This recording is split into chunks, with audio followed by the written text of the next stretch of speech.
আজকে আমার গীতা পাঠের সেকেন্ড অধ্যায়ের সাংখ্যযোগের 66 নম্বর শ্লোক, মানে 66 শ্লোক।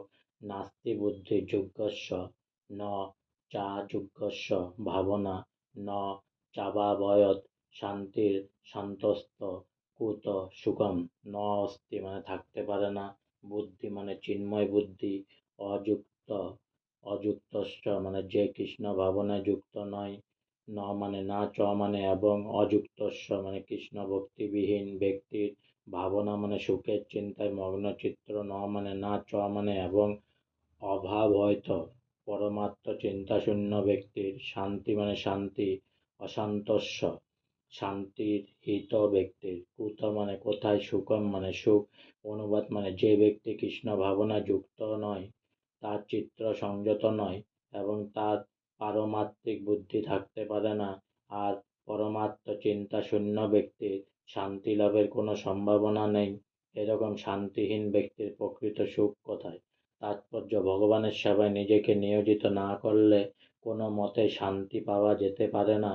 ভগবান নিজে পঞ্চম অধ্যায়ে 5-29 প্রতিপন্ন করেছেন যে যখন কেউ হৃদয়ক্ষম করতে পারে কৃষ্ণই হচ্ছে সমস্ত যজ্ঞ ও তপস্যার একমাত্র ভোক্তা, তিনি সমস্ত বিশ্ব চলাচলের অধীশ্বর এবং তিনি সমস্ত জীবের প্রকৃত শুভাকাঙ্ক্ষী বন্ধু, তবেই সেই প্রকৃত শান্তি লাভ করতে পারে।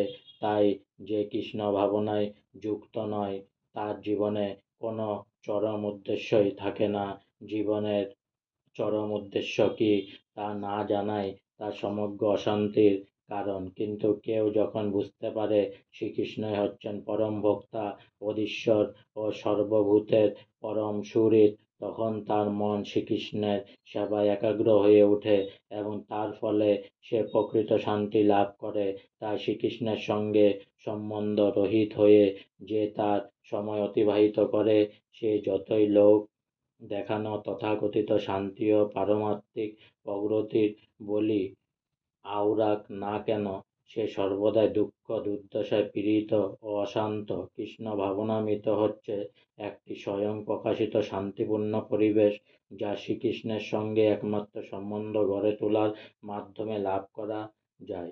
আজকে আমার গীতা পাঠের সেকেন্ড অধ্যায়ের সাংখ্যযোগের 66 নম্বর মানে 66 ব্লগ এখানে সমাপ্ত হলো। তাই অনেক অনেক সাবস্ক্রাইব করুন, অনেক অনেক লাইক করুন আমার চ্যানেলটি, আর সঙ্গে বলুন হরে কৃষ্ণ কৃষ্ণ কৃষ্ণ হরে হরে, হরে রাম রাম রাম হরে হরে। সবাই ভালো থাকুন, সবাই সুস্থ থাকুন। হরে কৃষ্ণ।